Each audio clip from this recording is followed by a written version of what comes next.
Surprise, buttface! Do try not to die while action items remain unticked. Gotcha! Client expired. In Void Bastards, you're the desiccated convict with a penchant for shooting, looting, and rebooting. Over the course of this 15-hour campaign, you'll see yourself flying across the stars in search for food, fuel, and resources. But it's no easy task. You'll be facing a whole host of enemies as you rummage around these once lively ships. From pirates and mutated civilians to the ship's defenses themselves, you'll have to keep your wits about you and your head on a swivel as you explore this wonderful comic book styled game. In this short but sweet roguelike, it's your mission to repair your ship by finding various components from other derelict ships in this cluttered nebula. And each time you jump from place to place, you'll use up fuel and food, both of which do run out, but you can always find more as you scavenge. And that's the core gameplay loop. Jump to a location on this web-like map, avoiding dangers like pirates or the instant-kill void whale. Dock onto the location, if you think you can take it on, or it has something valuable to you. Then ready up by selecting from eventually a nice selection of weapons and tools, and either sneak or blast your way through these procedurally generated maps looking for, well, whatever you can find, and then make it back to your ship before you run out of hit points or air.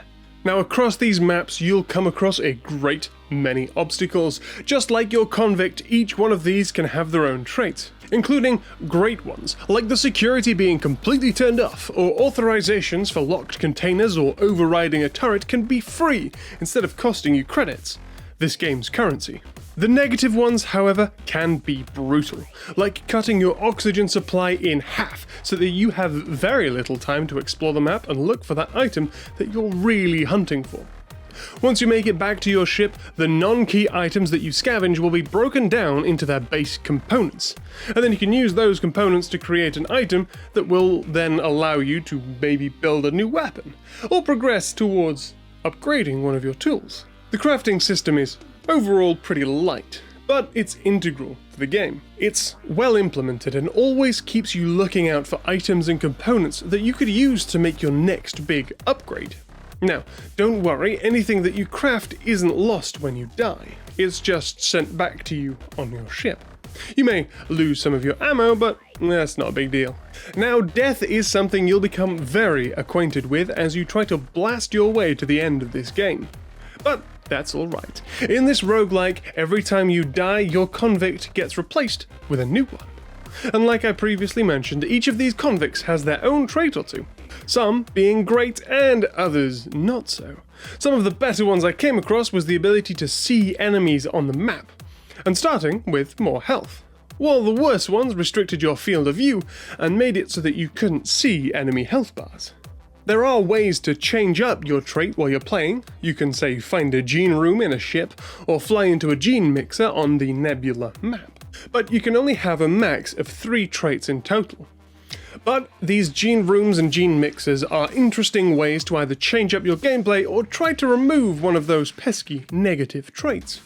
This game is truly inspired by comic books and the whole comic book genre. The story moments are played out like comic book panels, and the art assets look like they were ripped off of the page, even down to the fact that all of the sprites look 2D, and the comic font of the words that show up when there's an explosion or someone walking down a hallway. Oh, and let's not forget the narrator, the main voice of the story. And if I'm not mistaken, it's the same voice as that of Stanley Parable. Going forward, an HR computer will provide us with a significant competitive advantage. It does an excellent job in telling the story and keeping the humour and tone that the game aims to achieve. Overall though, where most roguelikes come in at about 50 hours, this one is much shorter than that, and it can be completed over a number of evenings. That doesn't mean it's not fun though, and for less than half the price of a standard AAA game, it's something that I wholeheartedly recommend.